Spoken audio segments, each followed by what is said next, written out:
ಅಷ್ಟೊಂದು ಕಾಂಟ್ಯಾಕ್ಟ್ ಇಲ್ಲ. ಬಟ್ ಮಾತಾಡ್ಸಿದಾಗ ಎದುರುಗಡೆ ಎಲ್ಲ ಸಿಕ್ಕಾಗ ಸ್ವಲ್ಪ ಹಾಯ್ ಬಾಯ್ ಅಂತ ಹೇಳಿ ಸ್ವಲ್ಪ ಮಾತಾಡಿಸ್ತೀವಿ ಫ್ರೆಂಡ್ಸ್. ನಾನು ಆ್ಯಕ್ಚುಲಿ ಈ ವಿಚಾರ ಎಲ್ಲ ತುಂಬ ಯೂಸ್ಲೆಸ್ ಅಲ್ವಾ, ಇದನ್ನೆಲ್ಲ ಏನಕ್ಕೆ ಶೇರ್ ಮಾಡಬೇಕು ಹಾಗಂತ ನಾನು ಅಂದ್ಕೊಂಡಿದ್ದೆ. ಬಟ್ ತಿನ್ನು ಹೋಗ್ತಾಗ ಕೆಲಸ ಮಾಡು ತಿನ್ನು ಅಂತ ಹೇಳ್ಬಿಟ್ಟು ಇಷ್ಟೆಲ್ಲ ತಂದ್ಕೊಟ್ರು ನನಗೆ. ಥ್ಯಾಂಕ್ ಯು ಅಣ್ಣ ತಂದ್ಕೊಟ್ಟಿದ್ದಕ್ಕೆ. ಅವರು ಕೂಡ ನನ್ನ ವೀವರ್ ಕೂಡ ಥ್ಯಾಂಕ್ ಯು. ತುಂಬ ಫ್ರಸ್ಟ್ರೇಷನ್ ಆಗುತ್ತೆ, ಏನು ಮಾಡೋಕ್ಕಾಗಲ್ಲ. ಇನ್ನು 2 ವರ್ಷ ನಾನು ಹೆಂಗೆ ಅಂದರೆ ಇನ್ನೇನೋ ನರಕದಲ್ಲಿ ಇದ್ದೀನಿ ಅನ್ನೋ ಥರ ಫೀಲ್ ಮಾಡ್ಕೊಂಡು ಇಟ್ಬಿಡ್ತೀನಿ ಅಷ್ಟೇ. ಇನ್ನೇನು ಮಾಡೋಕ್ಕಾಗುತ್ತೆ. Friends, good morning, welcome back to my channel. ಈಗ ಟೈಮ್ ಬಂದು 11:40 ಆಗಿದೆ. ನಾನು 11:40 ನನ್ನ ವ್ಲಾಗ್ ನಾನು ಸ್ಟಾರ್ಟ್ ಮಾಡಿದ್ದೀನಿ. ಇವತ್ತು ಒಂದು ಫನ್ ಹೇಳಬೇಕು ನಿಮ್ಮ ಜೊತೆ. ಹಾಗೆ ಲಾಸ್ಟ್ ವೀಡಿಯೋದಲ್ಲಿ ನಾನು ಹೇಳಿದ್ದೆ ಗೊತ್ತಾ, ನಾನು ತಿಂಡಿ ಪೋತಿ ಅಂತ ಹೇಳಿ ಅದ್ರ ಬಗ್ಗೆನೂ ಒಂದು ವಿಚಾರ ಹೇಳಬೇಕು. ಸೊ ಹಾಗೆ ನಿಮ್ಮ ಜೊತೆ ಮಾತಾಡ್ತಾ ಹಾಗೆ ಈಗ ಟೆರಸಿಗೆ ಬಂದಿದ್ದೀನಿಪ್ಪ. ಈ ದಾರ ಮಧ್ಯ ಹಾಕ್ಬಿಟ್ಟಿದ್ದಾರೆ, ಅನ್ಕೊಂಡು ಹೋಗ್ಬೇಕಪ್ಪ, ಅದೇ ಒಂದು ದೊಡ್ಡ ಸಮಸ್ಯೆ ಇಲ್ಲಿ. ಸುಮಾರು ಫನ್ ಮಾತುಗಳನ್ನ ಮಾತಾಡಿದ್ವಿ. ಹೇಳ್ತೀನಿ. ಫಸ್ಟು ಹೋಗಿ ಸ್ವಲ್ಪ ತಲೆ ಒಣಗಿಸ್ಕೊ ಬಂದುಬಿಡ್ತೀನಿ. ಡ್ರೈಯರ್ ಇದೆ ಬಟ್ ಬಿಸಿಲಿಗೆ ಬಂದರೆ ಇನ್ನೂ ಸ್ವಲ್ಪ ಕಂಫರ್ಟ್ ಅನ್ಸುತ್ತಲ್ಲ, ಸೊ ಆ ರೀಸನ್ಗೋಸ್ಕರ ಅಷ್ಟೇ ಟೆರಸಿಗೆ ಬಂದಿದ್ದೀನಿ. ಈಗ ತಲೆ ಒಣಗಿಸ್ಕೊಳ್ತಾ ಇದ್ದೀನಿ.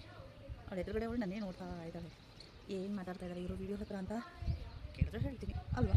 ಹಾಗೆ ಹೆಚ್ಚಿಗೆ ಅಷ್ಟೊಂದು ಕಾಂಟ್ಯಾಕ್ಟ್ ಇಲ್ಲ. ಬಟ್ ಮಾತಾಡ್ಸಿದಾಗ ಎದುರುಗಡೆ ಎಲ್ಲ ಸಿಕ್ಕಾಗ ಸ್ವಲ್ಪ ಹಾಯ್ ಬಾಯ್ ಅಂತ ಹೇಳಿ ಸ್ವಲ್ಪ ಮಾತಾಡಿಸ್ತೀವಿ ಅಷ್ಟೇ. ಜಾಸ್ತಿ ಏನು ಅಷ್ಟು ಕಾಂಟ್ಯಾಕ್ಟ್ ಇಲ್ಲ. ಸಿಕ್ಕಾಬಿಟ್ಟೆ ಹೊಟ್ಟೆ ನೋವು, ಬ್ಯಾಕ್ ಪೇನ್ ಎಲ್ಲ ಬಂದುಬಿಟ್ಟಿದೆ. ಇವತ್ತು ಸಿಂಪಲ್ಲಾಗಿ ಮೊಸರನ್ನ ಮಾಡಿದ್ದೀನಿ.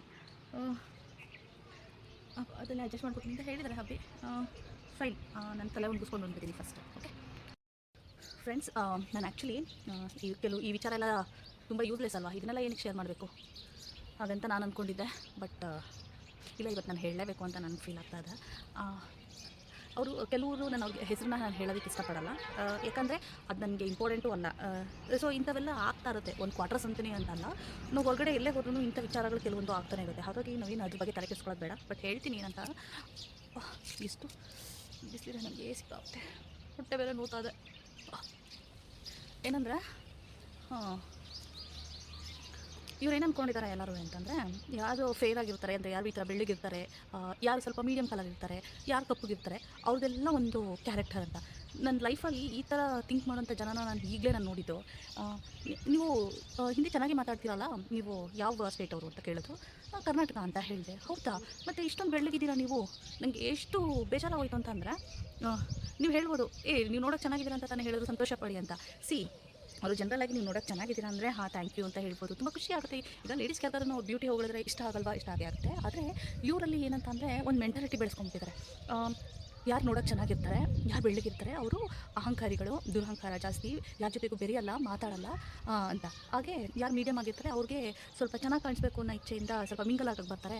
ಕಪ್ಪಗಿರೋರಂತೂ ಕೇಳೋದೇ ಬೇಡ, ಎಲ್ಲರ ಜೊತೆ ಮಿಂಗಲ್ ಆಗ್ತಾರೆ. ಅಲ್ಲ, ಈ ಬಣ್ಣ ಡಿಸ್ಕ್ರಿಮಿನೇಷನ್ ಯಾಕೆ ಮಾಡ್ತಾರೆ ಅಂತಲೇ ನನಗೆ ಅರ್ಥ ಆಗ್ತಾಯಿಲ್ಲ. ಅದು ನನಗೆ ಒಂದು ಸ್ವಲ್ಪ ಬೇಜಾರು ಅನಿಸಿದ ಮ್ಯಾಟರು. ಹಾಗಂತ ಈಗ ನಾವು ಯಾರ ಜೊತೆನಾದರೂ ಮಾತಾಡ್ಸಿಲ್ಲ ಅನ್ನೋ ಮಾತ್ರಕ್ಕೆ ನಾವು ಕೆಟ್ಟವರು ಅಂತನ ಅರ್ಥ. ಈಗ ಒಬ್ಬೊಬ್ಬರಿಗೆ ಒಂದೊಂದು ಪರ್ಸ್ಪೆಕ್ಟಿವ್ಸ್ ಇರುತ್ತೆ. ಈಗ ನೋಡಿ, ನಾವು ವೀಡಿಯೋಸ್ ಮಾಡ್ತೀವಿ, ಒಬ್ಬರನ್ನ ಪರ್ಮಿಷನ್ ಕೇಳ್ತೀವಿ, ನಿಮ್ಮನ್ನು ನಾನು ವೀಡಿಯೋದಲ್ಲಿ ತೋರಿಸ್ಬೋದಾ ಅಂತ. ಅವ್ರಿಗೆ ಇಷ್ಟ ಆಗಲ್ಲ, ಓಕೆ ಬೇಡ, ಅವ್ರಿಗೆ ಡಿಸ್ಟರ್ಬೆನ್ಸ್ ಮಾಡೋಕ್ಕಾಗುತ್ತಾ? ಇಲ್ಲ. ಈಗ ನೋಡಿ, ವೀಡಿಯೋ ಮಾಡಬೇಕು, ವ್ಲಾಗ್ ಮಾಡಬೇಕು, ಒಬ್ಬ ಯೂಟ್ಯೂಬರ್ ಆಗಬೇಕು ಅನ್ನೋದು ನನ್ನ ಕನಸು, ನಾನು ಮಾಡ್ತೀನಿ ಅಲ್ವಾ. ಅದಕ್ಕೆ ನನ್ನ ಗಂಡ ಸಪೋರ್ಟ್ ಮಾಡ್ತಿದ್ದಾರೆ. ಹಾಗೆ ಒಬ್ಬೊಬ್ರದ್ದು ಒಂದೊಂದು ಪರ್ಸ್ಪೆಕ್ಟಿವ್ ಇರುತ್ತೆ. ಸೊ ಸಡನ್ನಾಗಿ ಬಣ್ಣನ ನೋಡಿ ಈ ಥರ ಡಿಸ್ಕ್ರಿಮಿನೇಷನ್ ಮಾಡೋದು ನನ್ನ ಪ್ರಕಾರ ತುಂಬ ತಪ್ಪು. ಸೊ ಹಾಗಂತ ಅದಕ್ಕೆ ನಾನು ಕೇಳಿದೆ, ಏಕೆ ನಿಮ್ಮ ಪ್ರಕಾರ ಕರ್ನಾಟಕದಲ್ಲಿ ಯಾರು ಸುಂದರವಾಗಿಲ್ವಾ? ಬಂದು ಮಡಿಕೇರಿ ಪೀಪಲ್ಸ್ನ ನೋಡಿ, ಎಷ್ಟು ಕಲರ್ಫುಲ್ ಆಗಿರ್ತಾರೆ, ಅಷ್ಟು ಚೆನ್ನಾಗಿರ್ತಾರೆ. ಬನ್ನಿ ನಮ್ಮ ಮೈಸೂರಿಗೇನು ಹುಡುಗಿರನ್ನ ನೋಡಿ, ನಾನು ಮೈಸೂರೊಳನೆ, ಮೈಸೂರು ನೋಡಿ ಎಷ್ಟು ಬ್ಯೂಟಿಫುಲ್ ಆಗಿದ್ದಾರೆ. ಬ್ಯಾಂಗ್ಳೂರು ಹುಡುಗಿರನ್ನ ನೋಡಿ ಎಷ್ಟು ಮಾಡರ್ನ್ ಆಗಿ ಎಷ್ಟು ಚೆನ್ನಾಗಿದ್ದಾರೆ. ಏಕೆ ನೀವಷ್ಟೇ ನಿಮ್ಮ ನಾರ್ತ್ ಸೈಡ್ ಅಷ್ಟೇ ಎಲ್ಲರೂ ನೋಡೋಕ್ಕೆ ಚೆನ್ನಾಗಿರಬೇಕು ಅಂತನಾ ಅಂತಂದರೆ ಕೋಪದಲ್ಲಿ ಹೇಳಲಿಲ್ಲ. ನಾನು ಜನರಲಾಗಿ ಸ್ಮೈಲ್ ಮಾಡ್ತಾ ನಗ್ತಾನೆ ಹಾಗೆ ಮುಟ್ಟಿಸ್ಬಿಟ್ಟು ಕಳಿಸ್ದೆ. ಸೊ ಸುಮ್ಮನಾದ್ರು. ಅದಕ್ಕೆ ನಾನಂದೆ, ನಿಮ್ಮ ಮಾತಾಡಬೇಕಾ, ಬನ್ನಿ ಕೂತ್ಕೊಡಿ, ನಮ್ಮ ಮನೆಗೆ ಬನ್ನಿ, ಕಾಫಿ ಕುಡೀರಿ, ಮಾತಾಡಿ. ಬಟ್ ಬೇರೆಯವ್ರ ಮನೆ ವಿಚಾರಗಳನ್ನ ಜಾಸ್ತಿ ನನ್ನ ಜೊತೆ ಬಂದು ಮಾತಾಡಬೇಡಿ, ಯಾಕಂದರೆ ನಾನು ಅದಕ್ಕೆ ಎಂಟರ್ಟೈನ್ ಮಾಡಲ್ಲ. ಸೊ ಇಷ್ಟೇ. ಆಮೇಲೆ ಇನ್ನೊಂದು ಏನು ಗೊತ್ತಾ, ನಾನು ಕೆಳಗಡೆ ಹೋಗಿ ಮಾತಾಡ್ತೀನಿ ಫ್ರೆಂಡ್ಸ್. ಇಲ್ಲಿ ನಿಂತ್ಕೊಳ್ಳೋಕ್ಕೂ ಆಗ್ತಾಯಿಲ್ಲ, ನಾನು ಬಾಲ್ಕನಿಗೆ ಬರ್ತೀನಿ. ಬನ್ನಿ ಬಾಲ್ಕನಿಗೆ ಹೋಗಿ ನಾನು ಮಾತಾಡ್ತೀನಿ. ಫ್ರೆಂಡ್ಸ್, ಬಾಲ್ಕನಿಗೆ ಬಂದು ಕೂತ್ಕೊಂಡೆ, ಏನೋ ಒಂಥರ ಸಮಾಧಾನ ಆಯಿತು. ಇವಾಗ ಹೇಳ್ತೀನಿ ವಿಚಾರ ಏನಾಯಿತು ಅಂದರೆ, ಇವ್ರು ಏನು ಅಂದ್ಕೊಂಡ್ಬಿಟ್ಟಿದ್ದಾರೆ, ಸೊ ಯಾರು ಚೆನ್ನಾಗಿರ್ತಾರೆ ಅವರೆಲ್ಲ ಕೆಟ್ಟವರು, ಯಾರು ಅಂದರೆ ಬಣ್ಣ ಡಿಸ್ಕ್ರಿಮಿನೇಷನ್ ಮಾಡ್ತಾರೆ ಅಷ್ಟೇ ಇವತ್ತು. ಸೊ ಏನಂದರೆ ಗೊತ್ತಾಗಬೇಕು ಇಂಥದ್ದೆಲ್ಲ.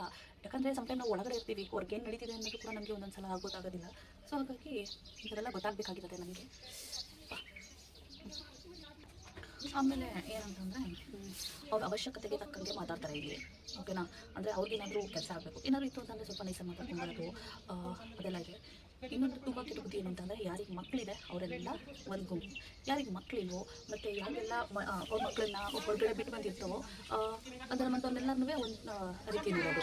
ಯಾಕೆ ಕೆಲವರು ಮಕ್ಕಳನ್ನ ದೂರ ಇಟ್ಬಿಟ್ಟು ಬಂದಿರ್ತೀವಿ, ಕೆಲವ್ರಿಗೆ ಮಕ್ಕಳೇ ಆಗಿರೋದಿಲ್ಲ ನಮಗೆ, ಕೆಲವ್ರಿಗೆ ಹಂಗೆ ಅಂದರೆ ಕೆಲವ್ರಿಗೆ ಮಕ್ಕಳಾಗಿರೋದಿಲ್ಲ, ಕೆಲವ್ರಿಗೆ ಪಾಪ ಅವ್ರಿಗೆ ಏನೂ ಸಮಸ್ಯೆ ಇರುತ್ತೆ. ಒಂದು ಹೆಣ್ಣಿಗೆ ಶತ್ರು ಅನ್ನೋದು ಇಂಥವ್ರನ್ನ ನೋಡೇ ಫೈಂಡ್ ಮಾಡಿರ್ಬೇಕು ಅಂತ ಅನಿಸುತ್ತೆ, ಅಷ್ಟು ಬೇಜಾರಾಗುತ್ತೆ. ಯಾಕೆ ಈ ಕಲರ್ ಡಿಸ್ಕ್ರಿಮಿನೇಷನ್, ಯಾಕೆ ಈ ಮಗು ಇದೆಲ್ಲ, ಯಾಕೆ ಗಂಡ ಹೆಂಡತಿ ಇದ್ದರೆ ಜೀವನ ಮಾಡೋಕ್ಕಾಗಲ್ವಾ, ಯಾಕೆ ಮಕ್ಕಳಿದ್ರೆ ಮಾತ್ರ ಜೀವನ ಅಂತ ನಾವು ಮುಟ್ಟೋದು. ನೋಡಿ, ನಮ್ಮಂಥವ್ರು ಎಷ್ಟೋ ಜನ ಮಕ್ಕಳನ್ನ ಹೊರಗಡೆ ಬಿಟ್ಟು ಬಂದಿರ್ತೀವಿ, ಕೆಲವರು ಎಲ್ಲಿ ಹಾಸ್ಟೆಲಲ್ಲಿ ಬಿಟ್ಟು ಬಂದಿರ್ತಾರೆ, ಇನ್ನು ಕೆಲವ್ರಿಗೆ ಮಕ್ಕಳೇ ಆಗಿರೋದಿಲ್ಲ. ಸೊ ತಪ್ಪು ಮಾತಾಡಬಾರ್ದು. ಸೊ ಇದನ್ನು ನಾನು ಖಂಡಿತ ಅಪೋಸ್ ಮಾಡ್ತೀನಿ. ಅವ್ರು ಯಾರ ಮೇಲೆ ನಾನು ಮಾತಾಡಿಸಿಲ್ಲ ಅಂದ್ರೂ ನಾನು ಸಂತೋಷವಾಗಿರ್ತೀನಿ. ಬಟ್ ಉಲ್ಟಾ ಸೀದಾ ಹೆಣ್ಮಕ್ಳ ಬಗ್ಗೆ ಕೆಟ್ಟಾಗಿ ಮಾತಾಡೋಣ ನಾನು ಖಂಡಿತ ಅವಾಯ್ಡ್ ಮಾಡ್ತೀನಿ. ನನಗಂತೂ ಬೇಕಾಗೇ ಇಲ್ಲ. ಯಾಕಂದರೆ ನಾವು ಸಿಟ್ಟು ಮಾಡ್ಕೊಂಡ್ರೆ ನಮಗೆ ಪಿ ರೇಸ್ ಆಗುತ್ತೆ. ಇವು ಸಣ್ಣ ಪುಟ್ಟ ಇಂಥ ಯೂಸ್ಲೆಸ್ ಪೀಪಲ್ಸ್ಗೋಸ್ಕರ ನಾವು ಯಾಕೆ ಸಿಟ್ಟು ಮಾಡ್ಕೋಬೇಕಲ್ವಾ. ಸೊ ಅದಕ್ಕೆ ಈಗ ಸ್ವಲ್ಪ ನನಗೆ ಟ್ರಿಗರ್ ಆಗುತ್ತೆ. ಯಾಕಂದರೆ ನನ್ನ ತಲೆ ಮುಗಿಸ್ಕೊತಿದ್ದ ಸೌಂಡ್ ಆಯಿತು, ಸರಿ ಕೆಳಗಡೆ ಹೋಗ್ಬಿಟ್ಟು ನೋಡಿದೆ. ಸೊ ಅವ್ನು ಮಾತಾಡ್ತಾ ಇದ್ರಲ್ಲ, ಮಾತಾಡಿಸ್ಬಿಟ್ಟು ಸೊ ಈ ಥರ ವಿಚಾರ ಹೀಗೆ ತಿಳ್ಕೊಂಡು ಬಂದೆ. ಸರಿ ನಾನು ರೂಮ್ ಒಳಗೆ ಹೋಗ್ಬಿಟ್ಟು ನಾನು ಒಂದು ವಿಚಾರ ಹೇಳಬೇಕು ಅಂತಂದ್ರೆ ಅದನ್ನೆಲ್ಲ ಹೇಳ್ತೀನಿ. ಫ್ರೆಂಡ್ಸ್, ಬಂದೆ ಇಲ್ಲಿ ಕೆಳಗಡೆ ನಿಮ್ಮ ಜೊತೆ ಮಾತಾಡಬೇಕು ಅಂತ. ಸಾಕಾಯಿತು, ಈಗ ರೆಡಿ ಆಗ್ಬಿಟ್ಟು ಬಂದು ಕೂತ್ಕೊಂಡಿದ್ದೀನಿ. ಮಾತಾಡೋಣ ಇವಾಗ. ಕೆಲವು ವಿಚಾರಗಳನ್ನ ಹಾಗೆ ಶೇರ್ ಮಾಡ್ಕೊಳ್ತಾ ಹಾಗೆ ನಾನು ಮಾತಾಡ್ತೀನಿ, ಹೇಳ್ತೀನಿ. ಕೆಲವು ವಿಚಾರ ಹೇಳಲೇಬೇಕು. ನಾನು ತಿಂಡಿಪೋತಿ ಅಂತ ಹೇಳಿದ್ದಲ್ಲ, ಅಂದರೆ ಬೇಕ್ರಿ ಐಟಮ್ಸ್ನ ತುಂಬ ಕಮ್ಮಿ ತಿನ್ನೋದು, ಮನೇಲೇ ಚುರುಮುರಿ ಮಾಡೋದು, ಸಲಾಡ್ ಆ ಥರ ಎಲ್ಲ ಹೆಲ್ದಿ ಕಾನ್ಸೆಪ್ಟ್ ಫುಡ್ಡನ್ನು ನಾನು ಜಾಸ್ತಿ ಮಾಡ್ಕೊಂಡು ತಿಂತೀನಿ. ಏನಾಗಿದೆ, ನನ್ನ ಹಸ್ಬೆಂಡ್ ಫ್ರೆಂಡ್ ಊರಿಗೆ ಹೋಗಿದ್ದಾರೆ, ರಜಕ್ಕೆ ಹೋಗಿದ್ದಾರೆ. ಚಿಕ್ಕಮಂಗ್ಳೂರಿನವರು ಅವರು. ಎಷ್ಟು ಬ್ಯೂಟಿಫುಲ್ ಸಿಟಿ ಅಲ್ಲ ಚಿಕ್ಕಮಂಗ್ಳೂರು, ನನಗೆ ತುಂಬ ಇಷ್ಟ, ಚೆಂದ ಅಲ್ಲಿ ನೇಚರು. ಅಲ್ಲಿಗೆ ರಜಕ್ಕೆ ಹೋಗಿದ್ದಾರೆ. ಬರ್ತಾ ನನ್ನ ಗಂಡಂಗೆ ಮೆಸೇಜ್ ಹಾಕಿದ್ದಾರೆ, ನಿಮ್ಗೇನಾದರೂ ತೊಗೊಂಬರ್ಬೇಕಾ ಅಂತ. ನನಗೆ ಸಡನ್ನಾಗಿ ಏನಾಯ್ತಂದರೆ ತುಂಬ ದಿನ ಆಯ್ತಲ್ಲ, ಸೊ ಬೇಕ್ರಿ ಏನಾದರೂ ಐಟಮ್ ತಿನ್ನಬೇಕು ಅಂತ ನಂಗೆ ಅನ್ನಿಸ್ತು. ಅವ್ರೇನು ಮಾಡಿದ್ರು, ನನ್ನ ಹಬಿ ಏನು ಮಾಡಿದ್ದಾರೆ, ನನಗೇನು ಇಷ್ಟ ಅಂದರೆ ನಾನು ಬೇಕ್ರಿ ಜಾಸ್ತಿ ಏನು ಸ್ವಲ್ಪ ಇಷ್ಟಪಟ್ಟು ತಿಂತೀನಿ ಅದನ್ನು ಐಟಮ್ಸ್ನೆಲ್ಲ ಮೆಸೇಜ್ ಮಾಡಿದ್ದಾರೆ. ಆ ಅಣ್ಣ ಬರ್ತಾ ಇಲ್ಲಿ ವೆಂಕಟೇಶ್ ಸ್ವೀಟ್ ಹೌಸಿಂದ ನನಗೆ ಇಷ್ಟು ಫುಲ್ಲು ಪ್ಯಾಕೆಟ್ ತಿಂಡಿಗಳನ್ನ ತೊಗೊಂಡು ಬಂದಿದ್ದಾರೆ. ತಂದುಬಿಟ್ಟು ನನ್ನ ಹಬಿ ಹೇಳ್ತಾಯಿದ್ರು, ಹೇ ತಿಂಡಿ ಪೋತಿ ತಗೋ ತಿನ್ನು, ಹೋಯ್ತಾ ಬರ್ತಾ ಕೆಲಸ ಮಾಡು ತಿನ್ನು, ಹೋಗ್ತಾ ಬಾ ಕೆಲಸ ಮಾಡು ತಿನ್ನು ಅಂತ ಹೇಳ್ಬಿಟ್ಟು ಇಷ್ಟೆಲ್ಲ ತಂದುಕೊಟ್ರು ನನಗೆ. ಥ್ಯಾಂಕ್ ಯು ಅಣ್ಣ ತಂದುಕೊಟ್ಟಿದ್ದಕ್ಕೆ. ಅವರು ಕೂಡ ನನ್ನ ವೀವರ್ ಕೂಡ ಥ್ಯಾಂಕ್ ಯು ಅಣ್ಣ. ನೋಡಿ ನನಗೋಸ್ಕರ ಅಂತಂದಿದ್ದಾರೆ ಅಂದರೆ, ಆ್ಯಕ್ಚುಲಿ ಅವ್ರ ಊರಿನಲ್ಲಿ ಈ ಬೇಕ್ರಿ ಯಾವಾಗಲೇ ಅವ್ರು ರಜಕ್ಕೆ ಹೋಗಿ ಬಂದಾಗ್ಲೂ ಅವರು ಇಲ್ಲಿಂದ ಸ್ವೀಟ್ಸ್ ತರ್ತಾರೆ, ಇದೇ ಬೇಕ್ರಿಯಿಂದ. ನಮ್ಮ ಮೈಸೂರಲ್ಲಿ ಮಹಾಲಕ್ಷ್ಮಿ ಸ್ವೀಟ್ಸು, ವಿಷ್ಣು ಭವನ್ ಸ್ವೀಟ್ಸು, ಮತ್ತು ಇನ್ನೊಂದು 2-3 ಯಾವುದೋ ಇದೆ. ಸಿಕ್ಕಾಬಿಟ್ಟೆ ಅಂದರೆ ಹೈಜಿನ್ ಆಗಿ ತುಂಬ ಎಲ್ಲ ಬೇಕ್ರಿಗಳು ಮಾಡ್ತಾರೆ. ಕೆಲವು ಬೇಕ್ರಿ ನಾನು ನೋಡಿದಂಗೆ ಅನ್ಹೈಜಿನ್ ಆಗೂ ಮಾಡ್ತಾರೆ ಅಂತ ಮೇನ್ ಬೇಕ್ರಿಗಳೆಲ್ಲ ಇರುತ್ತಲ್ಲ. ಸೊ ಅದೇ ಥರ ಚಿಕ್ಕಮಂಗ್ಳೂರಲ್ಲಿ ವೆಂಕಟೇಶ್ ಸ್ವೀಟ್ಸು. ನನಗೆ ಇದು ಬೆಣ್ಣೆ ಬಿಸ್ಕೆಟು ಯಾರೆಲ್ಲ 1989 90s ಕಿಟ್ಟಿದ್ದಾರೆ ಅವ್ರಿಗೆಲ್ಲ ಗೊತ್ತಿರುತ್ತೆ ಇದು. ಸೊ ಆಗ ಅಂಗಡಿಲೆಲ್ಲ ಮಾಡ್ತಾಯಿದ್ರು. ಇದು ತುಂಬ ಚೆನ್ನಾಗಿರುತ್ತೆ, ಟೇಸ್ಟ್ ಮಾತ್ರ ತಿಂತಾ ಇದ್ರೆ ಅಷ್ಟು ಚೆನ್ನಾಗಿರುತ್ತೆ. ನನಗಂತೂ ಫುಡ್ ಕಾರ್ವಿಂಗ್ ಆಗೋಗ್ಬಿಟ್ಟಿದೆ ಇವಾಗ. ನೋಡಿ ಇದು ತಂದುಕೊಟ್ಟಿದ್ದಾರೆ ನಮ್ಮದು ಬೆಣ್ಣೆ ಬಿಸ್ಕೆಟು, ಮಿಕ್ಸ್ಚರು, ಇದು ಕಾಂಗ್ರೆಸ್ ಕಡಲೆಕಾಯಿ. ಇದು ನನಗೆ ಫೇವ್ರೆಟ್. ಇದು ನನಗೆ ನನ್ನ ಹಬಿಗೆ ಫೇವ್ರೇಟು, ಹಬಿಗಿಂತ ಜಾಸ್ತಿ ನನಗೆ ಫೇವ್ರೇಟು. ನಾನು ತುಂಬ ಸ್ಪೈಸಿ ಇಷ್ಟಪಡ್ತೀನಿ, ಸ್ವೀಟ್ಸ್ಗಿಂತ ಸ್ಪೈಸ್ ಜಾಸ್ತಿ ಇಷ್ಟಪಡೋದಕ್ಕೆ ಖಾರವಾದ ಚಿಪ್ಸ್ ಹೀಗಿದೆ, ಖಾರವಾದ ಚಿಪ್ಸ್ ತಂದಿದ್ದಾರೆ. ಸಾಲ್ಟಿನೂ ಚೆನ್ನಾಗಿರುತ್ತೆ, ಬಟ್ ಸ್ಪೈಸಿ ಸ್ವಲ್ಪ ಎಕ್ಸ್ಟ್ರಾ ಫ್ಲೇವರ್ಸ್ ಅಂತ ಅನ್ಸುತ್ತಲ್ಲ, ಸೊ ಅದಕ್ಕಾಗಿ. ಹಾಗೆ ರಾಗಿ ಬಿಸ್ಕೆಟ್, ರಾಗಿ ಗುಂಡಾಗಿಲ್ಲ, ಬಟ್ ಇದು ಸ್ವಲ್ಪ ಫ್ಲಾಟಾಗಿ ಮಾಡಿದ್ದಾರೆ, ಟೇಸ್ಟ್ ಚೆನ್ನಾಗಿರುತ್ತೆ. ಹಾಗೆ ನನ್ನ ಫೇವ್ರೆಟ್ ಪ್ಲಮ್ ಕೇಕು, ಈ ಥರ ಡ್ರೈ ಫ್ರೂಟ್ಸ್ ಎಲ್ಲ ಹಾಕಿ ಚೆನ್ನಾಗಿ ಮಾಡಿರ್ತಾರೆ, ಅದೊಂದು ತೆಗೆದುಕೊಂಡೆ. ಅದ್ಬಿಟ್ಟು ಬನಾನಾ ಚಿಪ್ಸ್ 2 ಪ್ಯಾಕೆಟ್ ತಂದಿದ್ದಾರೆ. ಬನಾನಾ ಚಿಪ್ಸು ತುಂಬ ಜಾಸ್ತಿ ತಿನ್ನೋದಕ್ಕೆ ಇಷ್ಟಪಡ್ತೀನಿ ಅಂತೇಳಿ ಅದನ್ನು ತಂದಿದ್ದಾರೆ. ಮತ್ತು ನಿಪ್ಪಟ್ಟು ನಾನೊಂದ್ಸಲ ನನ್ನ ಗಂಡಂಗೆ ಹೇಳಿದ್ದೆ, ನನಗೆ ನಿಪ್ಪಟ್ಟು ತಿನ್ನಬೇಕು ಅಂತ, ನಿಪ್ಪಟ್ಟು ಮಸಾಲ ಹಾಕಿ ತಿನ್ಬೇಕಂತ ತುಂಬ ಆಸೆ ಆಗ್ತದೆ, ನಿಪ್ಪಟ್ಟು ಮಸಾಲ ಅದೇ ತಿನ್ಬೇಕಂತ ಅನ್ಸಿದ್ರೆ ನಾನು ಮಾಡಿಕೊಡಿ ಅಂತ ಹೇಳಿದೆ. ನನ್ನ ಹಬ್ಬಿ ಸ್ನ್ಯಾಕ್ಸ್ ಮಾಡ್ತಾರೆ, ಮಸ್ತಾಗಿರುತ್ತೆ, ಕೈ ಬೆರಳನ್ನ ನೆಕ್ಕೊಂಡು ತಿನ್ನಬೇಕು, ಅಷ್ಟು ಚೆನ್ನಾಗಿ ಮಾಡ್ತಾರೆ. ನಾನು ಈ ವಿಡಿಯೋ ಮುಖಾಂತರನೇ ಹೇಳ್ತೀನಿ, ವೆಂಕಟೇಶ್ ಸ್ವೀಟ್ಸ್ ಅವ್ರಿಗೆ ಥ್ಯಾಂಕ್ ಯು ಸೊ ಮಚ್. ನಿಮ್ಮ ಬೇಕ್ರಿ ಸ್ವೀಟ್ಸ್ ಅಂತೂ ಸೂಪರಾಗಿರುತ್ತೆ, ನನಗೆ ತುಂಬಾ ಇಷ್ಟ ಆಯಿತು. ಆ್ಯಂಡ್ ಥ್ಯಾಂಕ್ಸ್ ಅನ್ನ ತಂದ್ಕೊಟ್ಟಿದ್ದಕ್ಕೆ, ತುಂಬ ಇಷ್ಟ ಆಯಿತು ನನಗೆ. ಇದೇನು ಬೇರೆಯವ್ರ ಮನೆ ಥರ ಒಂದು ತಿಂಗಳೆಲ್ಲ ಇಟ್ಕೊಂಡು ತಿನ್ನೋಂಥ ಸೀನೆಲ್ಲ ಇಲ್ಲ. ನಾನು ಇನ್ನೊಂದು ವಾರದಲ್ಲೇ ಇದೆಲ್ಲ ಮುಗಿಸ್ಬಿಡ್ತೀನಿ, ಇದೆಲ್ಲ ಮುಗ್ದೋಗುತ್ತೆ, ಬೇಗ ಮುಗ್ದೋಗುತ್ತೆ. ಸೊ ಇದೊಂದು ನೋಡಿ, ಹೀಗೆ ಇದಕ್ಕೆ ನನಗೆ ತಿಂಡಿ ಪೋತಿ ಅಂತ ಅನ್ನೋದು. ಇನ್ನೊಂದು ಕಾಮಿಡಿ ಏನು ಗೊತ್ತಾ, ನನ್ನ ಗಂಡ ಹೇಳ್ತಿರ್ತಾರೆ, ಎಲ್ಲಾದ್ರೂ ಹೊರಗಡೆ ಹೋದಾಗ ಮಗು ನಿಂತ್ಕೊಂಡು ಸ್ನ್ಯಾಕ್ಸ್ ಬ್ಯಾಗ್ಸ್ ತಗೊಂಡು ಹೋಗ್ತಾರೆ, ನಿನ್ನ ಜೊತೆ ಕರ್ಕೊಂಡು ಹೋಗ್ತಾ ನಿನ್ಗೂ ಸ್ನ್ಯಾಕ್ಸ್ ಬ್ಯಾಗ್ಸ್ ತಗೊಂಡು ಹೋಗ್ಬೇಕಲ್ಲ, ನಾನು ತಗೊಂಡು ಹೋಗ್ಬೇಕು ಅಂತ. ಸೊ ಅದೊಂದು ಫನ್ ಅಂತ ಅನ್ಸುತ್ತೆ. ಆಮೇಲೆ ಇನ್ನೊಂದು ಮ್ಯಾಟ್ರ್ ಅಂದರೆ, ನನಗೆ ನನ್ನ ಗಂಡನಲ್ಲಿ ತುಂಬ ಇಷ್ಟ ಆಗುವಂಥ ಕ್ವಾಲಿಟಿ ಏನು ಅಂತಂದರೆ, ನಾನು ತುಂಬ ಸಿಟ್ ಮಾಡ್ಕೊಂಡಾಗ ನನ್ನ ಮೂಡ್ ಅಪ್ಸೆಟ್ ಆಗಿರುತ್ತೆ, ಅವ್ರ ಕ್ಷಣಕ್ಕೆ ನನ್ನ ಅರ್ಥ ಮಾಡ್ಕೊಳ್ತಾರೆ. ಯಾಕೋ ಅವಳು ಬೇಜಾರು ಮಾಡ್ಕೊಂಡಿದ್ದಾಳೆ ಏನು ರೀಸನ್ ಅಂತ. ಆ ಟೈಮಿಗೆ ಮಾತಾಡ್ಸಕ್ಕೆ ಬರಲ್ಲ, ಬಟ್ ಅದಾದಮೇಲೆ ಸಮಾಧಾನ ಮಾಡಿ ಕೇಳ್ತಾರೆ, ಏನಾಯಿತು, ಯಾಕೆ ಅಳ್ತಾ ಇದೆಯಾ, ಯಾಕೆ ಬೇಜಾರಾಗಿದೆಯಾ ಅಂತ. ಯೂಶಲಿ ಅವ್ರು ಕೇಳೋದಕ್ಕಿಂತ ಅವ್ರು ಚೆನ್ನಾಗಿ ನನ್ನ ಅರ್ಥ ಮಾಡ್ಕೊಂಡ್ಬಿಟ್ಟಿದ್ದಾರೆ, ಅವ್ರು ಯಾಕೆ ಅಳ್ತಾಳೆ, ಯಾಕೆ ಬೇಜಾರಾಗಿದ್ದಾಳೆ, ಯಾಕೆ ಸಿಟ್ಟಾಗಿದ್ದಾಳೆ. ಅದು ನನಗೆ ತುಂಬ ಇಷ್ಟ ಆಗುವಂಥ ಗುಣ ನನ್ನ ಹಸ್ಬೆಂಡ್ದು. Thank you happy. ಆ್ಯಕ್ಚುಲಿ ನಾನೇ ನಿಮಗೆ ತುಂಬ ಸತಾಯಿಸ್ತೀನಿ, ಆದರೆ ಚಿತ್ತಂತ ಗಂಡ. ಆಮೇಲೆ ಇನ್ನೊಂದೇನೆಂದರೆ, ಎಲ್ಲ ಹೆಣ್ಮಕ್ಳು ಇಷ್ಟಪಡುವಂಥದ್ದು ಏನಂದರೆ, ಈ ಪೀರಿಯಡ್ಸ್ ಟೈಮಲ್ಲಿ ನಮಗೆ ಮೂಡ್ ಸ್ವಿಂಗ್ಸ್ ಆಗುತ್ತೆ, ಹೊಟ್ಟೆ ನೋವು ಬರುತ್ತೆ, ಬ್ಯಾಕ್ ಪೇನ್ ಬರುತ್ತೆ. ಸೊ ಆ ಟೈಮಲ್ಲಿ ಗಂಡ ತುಂಬ ಸಪೋರ್ಟ್ ಮಾಡಿಬಿಟ್ರೆ ಎಷ್ಟು ಹ್ಯಾಪಿ ಆಗುತ್ತೆ, ಒಂಥರ ಸ್ವರ್ಗದಲ್ಲಿ ಇದ್ದಂಗೆ ಫೀಲ್ ಆಗುತ್ತೆ ಅಲ್ವಾ. ಸೊ ಯಾರೆಲ್ಲ ಎಕ್ಸ್ಪೀರಿಯನ್ಸ್ ಮಾಡಿದ್ದೀರಾ ನನ್ನ ಜೊತೆ ಶೇರ್ ಮಾಡ್ಕೊಳ್ಳಿ, ತುಂಬ ಖುಷಿ ಆಗುತ್ತೆ. ಸಾಕಷ್ಟು ಜನ, ನಾನು ತುಂಬ ಜನ ನೋಡಿದ್ದೀನಿ, ಎಷ್ಟೋ ಜನ ಹಸ್ಬೆಂಡ್ಸ್ ಅವ್ರ ವೈಫ್ಸ್ಗೆ ತುಂಬ ಸಪೋರ್ಟ್ ಮಾಡ್ತಾರೆ. ಇನ್ನು ಕೆಲವ್ರನ್ನೂ ಕೂಡ ನಾನು ನೋಡಿದ್ದೀನಿ, ಅವರ ಪೀರಿಯಡ್ಸ್ ಟೈಮಲ್ಲಿ ಇರಲಿ, ಸೊ ಬೇರೆ ಟೈಮಲ್ಲಿ ಕೂಡ ಸಪೋರ್ಟ್ ಮಾಡಲ್ಲ. ಹೆಂಡತಿ ಆದವ್ರು ನಂಬ್ಕೊಂಡೇ ಬಂದಿರ್ತಾರೆ ಅಲ್ವಾ. ಸೊ ನೀವೇ ಎಲ್ಲ ಅಂತ ಅಂದಮೇಲೆ ನೀವೇ ಅಪ್ಪ ಅಮ್ಮ ಎಲ್ಲ ಆಗಿರಬೇಕು ಅಷ್ಟೇ. ಆಮೇಲೆ ಇವತ್ತು ನನಗೆ ಆಗ್ತಾ ಇಲ್ಲ, ಆ್ಯಕ್ಚುಲಿ ನಾನು ಆಗ್ತಾಯಿಲ್ಲ ಅಂತ ಹೇಳೋಕೆ ಮುಂಚೆ ಪಾಪ ಅವರೇ ಅರ್ಥ ಮಾಡಿಕೊಂಡು, ಮಧ್ಯಾಹ್ನ ಬಂದು ನಿಂಗೆ ಆಗಲಿಲ್ಲ ಅಂದರೆ ನೀನು ಆರಾಮಾಗಿ ರೆಸ್ಟ್ ಮಾಡು, ನೀನು ಮಲ್ಗು, ನಾನು ಬಂದು ನಿನ್ಗೆ ನಾನೇ ಏನಾದರೂ ಅಡುಗೆ ಮಾಡ್ಕೊಡ್ತೀನಿ ಅಂತ ಹೇಳ್ಬಿಟ್ಟೋದ್ರು. ಯಾರಿಗಿರ್ತಾರಪ್ಪ, ಸಾಕಷ್ಟು ಜನಕ್ಕಿರ್ತಾರೆ ಇದೇ ಥರ ಚಿನ್ನದಂಥ ಗಂಡ. ನಂಗೆ ತುಂಬ ಖುಷಿ ಆಗುತ್ತೆ ಇದೆಲ್ಲ ಹೇಳ್ಕೊಳಕ್ಕೆ. ಅದಕ್ಕೆ ನನಗೆ ಏನು ನೆನಪಾಗ್ತಿತ್ತು ಅಂತ ಅಂದರೆ, ನನಗೆ ಈ ಥರ ತುಂಬ ಹೊಟ್ಟೆ ನೋವು ಹೋದಾಗ ನಮ್ಮಪ್ಪ ಮತ್ತು ಅಥವಾ ಅಮ್ಮ ಇಬ್ಬರಲ್ಲಿ ಯಾರಾದರೂ ಒಬ್ಬರು ಆ ಟೈಮಲ್ಲಿ ಏನು ಮಾಡ್ತಿದ್ರು ಅಂದರೆ, ನನಗೆ ನಿಂಬೆ ಹಣ್ಣಿನ ಜ್ಯೂಸ್ ಮಾಡಿಕೊಡೋದು, ಆಮೇಲೆ ನನಗೆ ಮೊಸರನ್ನ ನಮ್ಮಮ್ಮ ದಾಳಿಂಬೆ ಹಾಕಿ ಎಲ್ಲ ಒಗ್ಗರಣೆ ಹಾಕಿ ಮೊಸರನ್ನ ಎಲ್ಲ ಕಲಸಿ ನನಗೆ ಆ ಟೈಮು ಮೊಸರನ್ನ ತಿನ್ನಿಸ್ತಾಯಿದ್ರು ನಮ್ಮಮ್ಮ. ನನಗೆ ತುಂಬ ನೆನಪಾಯಿತು. ಪಾಪ ನನ್ನ ಗಂಡನೂ ನನಗೆ ಒಂದೊಂದು ಸಲ ಮಾಡ್ಕೊಡ್ತಾರೆ. ಅವ್ರು ಬ್ಯುಸಿ ಶೆಡ್ಯೂಲ್ ಇರೋದ್ರಿಂದ ಸ್ವಲ್ಪ ಸಮ್ಟೈಮ್ ಈ ಥರ ಕೇರ್ ಮಾಡೋಕ್ಕಾಗಲ್ಲ. ಹಾಗಂತ ನಾನು ಅವ್ರನ್ನ ಕೇರ್ ಮಾಡಲಿ, ಅವ್ರು ನನ್ನೇ ನೋಡಲಿ ನಾನು ಎಕ್ಸ್ಪೆಕ್ಟೇಷನ್ಸು ನಾನು ಇಟ್ಕೊಳ್ಳೋಕೆ ಹೋಗಲ್ಲ. ಬಟ್ ಅವ್ರ ಕೆಲಸ ಅವ್ರು ಮಾಡ್ತಾಯಿದ್ದಾರಲ್ವ, ನಾನು ಅವ್ರಿಗೆ ಸಪೋರ್ಟ್ ಮಾಡಬೇಕು ಅವರ ಒಂದು ಕೆಲಸದಲ್ಲಿ. ಅಷ್ಟೇ. ಇವತ್ತು ಹೊಟ್ಟೆನ ಸ್ವಲ್ಪ ನೋಡ್ತಾ ಇದೆ, ಬಟ್ ರೆಸ್ಟ್ ಮಾಡ್ಬೇಕು ಅನ್ನಿಸ್ತಾ ಇದೆ, ಮಾಡ್ತೀನಿ, ಸಾಕಾಗಿದೆ ನೋಡಿ. ಈ ಟೈಮಲ್ಲಿ ಕೂರಕ್ಕೂ ಆಗಲ್ಲ, ಎಲ್ಲ ಲೇಡೀಸ್ಗೂ ಅಷ್ಟೇ ಅಲ್ವಾ, ಕೂರೋಕ್ಕಾಗಲ್ಲ, ತುಂಬ ಕಷ್ಟ ಆಗುತ್ತೆ. ನಾನೇನಾಗಿದೆ ಅಂದರೆ, ನನಗೆ ಬೆಲ್ಟ್ ತೊಗೊಂಬರೋದನ್ನ ಮರ್ತ್ಕೊಂಡ್ಬಿಟ್ಟಿದ್ದೀನಿ, ಮೈಸೂರೆಲ್ಲ ಇಟ್ಟಿದ್ದೀನಿ, ತೊಗೊಬರ್ಬೇಕು. ಅದೇ ಈ ಥರ ಟೈಮಲ್ಲಿ ಹಿಂಗೆ ಗಂಡ ಈ ಥರ ಸಪೋರ್ಟ್ ಮಾಡಿದ್ರೆ ಎಷ್ಟು ಏನು ಮಾಡುತ್ತೆ, ಒಂಥರ ಖುಷಿ ಆಗುತ್ತೆ ಅಲ್ಲ. ಸೊ ಹಾಗಾಗಿ ಇವತ್ತು ಹಬಿಗೂ ಸೇರಿಸಿ ರೈಸ್ ಮಾಡಿಟ್ಟಿದ್ದೀನಿ, ಹಬಿಗೂ ಸೇರಿಸಿ ಸ್ವಲ್ಪ ಮೊಸರನ್ನ ಮಾಡಿಟ್ಬಿಡೋಣ ಅಂತ ಅಂದ್ಕೊಂಡಿದ್ದೀನಿ.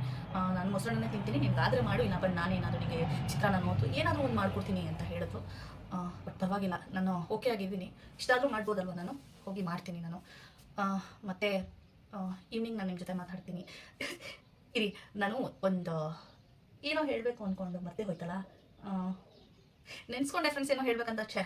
ಸರಿ, ನಾನು ಈವ್ನಿಂಗ್ ಕಂಟಿನ್ಯೂ ಮಾಡ್ತೀನಿ, ಅಲ್ಲಿ ತನಕ ಸ್ವಲ್ಪ ನೆನೆಸ್ಕೊತೀನಿ ಮಾತುಗಳನ್ನ, ಓಕೆನಾ. ಸೊ ಬಾಯ್, ನಾನು ಈವ್ನಿಂಗ್ ಮತ್ತೆ vlog continue. High, good evening friends.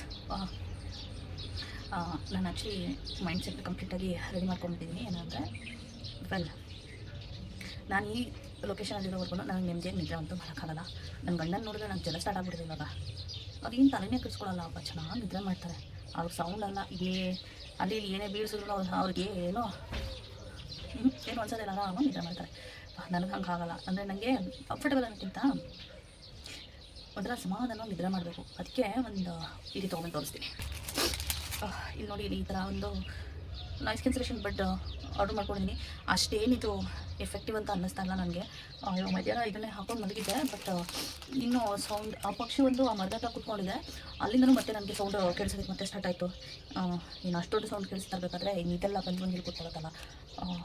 ಅದೇನಾಗಿದೆ ಅಂದರೆ, ನಮ್ಮ AC ಇದೆಯಲ್ಲ, AC ಹಾಕ್ಸಿರೋದಕ್ಕೆ ಅದ್ರ ಮೇಲೆ ಬಂದು ಕೂರ್ತಿತ್ತು. ಅದಕ್ಕೆ ಅಂತ ಸ್ಪೈಕ್ಸು ಕೂಡ ತರಿಸಿ ಹಾಕಿಸ್ದೆ.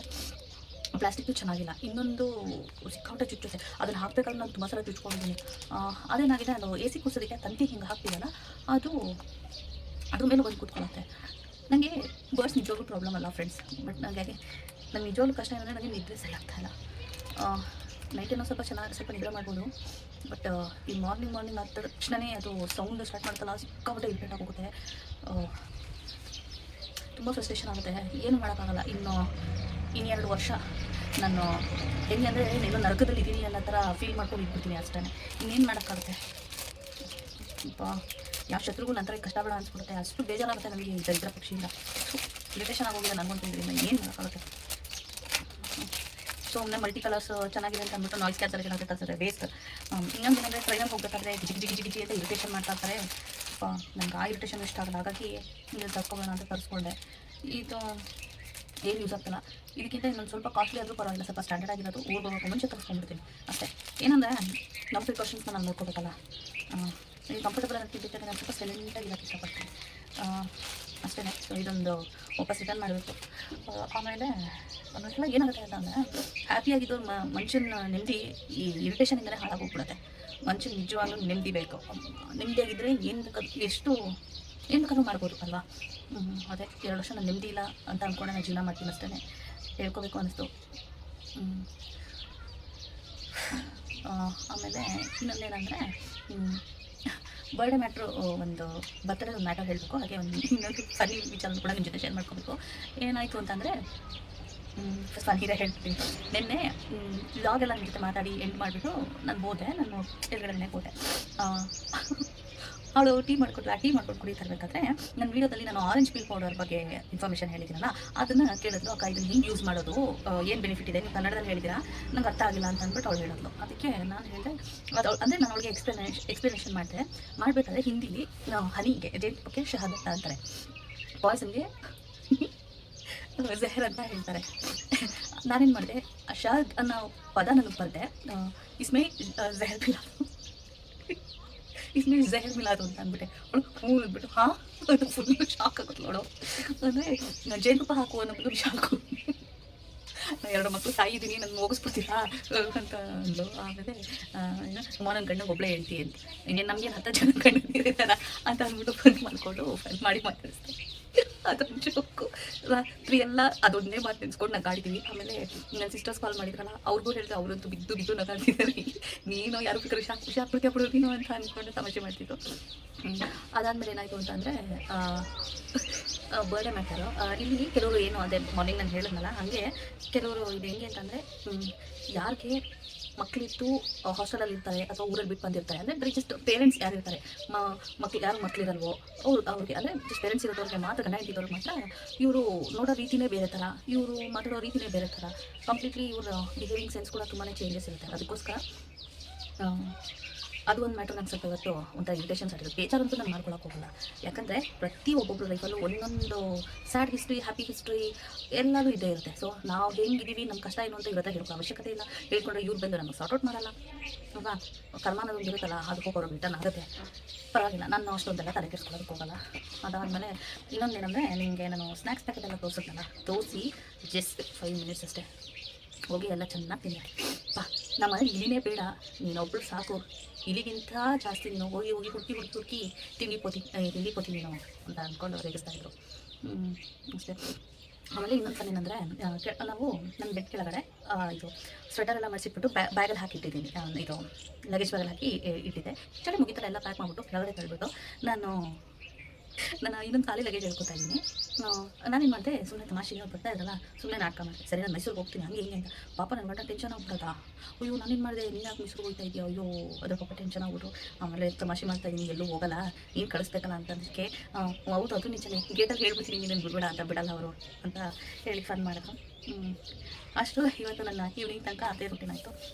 ಸ್ಪೊಟ್ಟರ್ ಅದೇ ಥರ, ಅದಕ್ಕೆ ಅವರೇ ಟೀ ಮಾಡಿಕೊಟ್ರು. ಟೀ ಕುಡಿದ್ಬಿಟ್ಟು ಈಗ ಬಂದು ಕೂತ್ಕೊಂಡು ನಿಮ್ಮ ಜೊತೆ ಮಾತಾಡ್ತಾ ಇದ್ದೀನಿ. ಪರವಾಗಿಲ್ಲ, ಇವಾಗ ಸ್ವಲ್ಪ ಅಷ್ಟು ಬಿಸಿಲು ಸ್ವಲ್ಪ ಕಮ್ಮಿ ಆಗಿದೆ. ಅದು ಯಾವಾಗ ಜಾಸ್ತಿ ಆಗುತ್ತೋ ಯಾವಾಗ ಕಮ್ಮಿ ಆಗುತ್ತೋ ಇಲ್ಲಂತೂ ಹೇಳೋದಕ್ಕೆ ಆಗಲ್ಲ.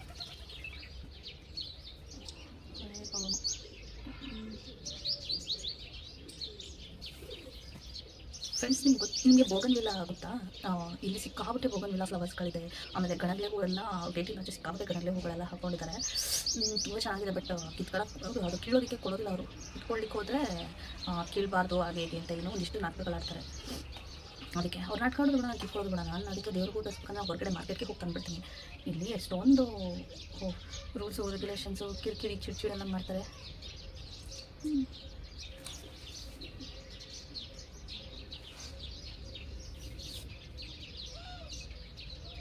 ಇವತ್ತು ಯಾಕೋ ನಾನು ಕಾಗೆನೂ ನೋಡಿಲ್ಲ ಫ್ರೆಂಡ್ಸ್. ಇವತ್ತು ನಾನು ತುಂಬ ಮಿಸ್ ಮಾಡ್ಕೊತಾ ಇದ್ದೀನಿ. ಗುಬ್ಬಚ್ಚಿ ಅಂತ ಬಂತು, ಗುಬ್ಬಚ್ಚಿಗೆ ಹಾಕಿ ಕಾಳು ಹಾಕಿದೆ.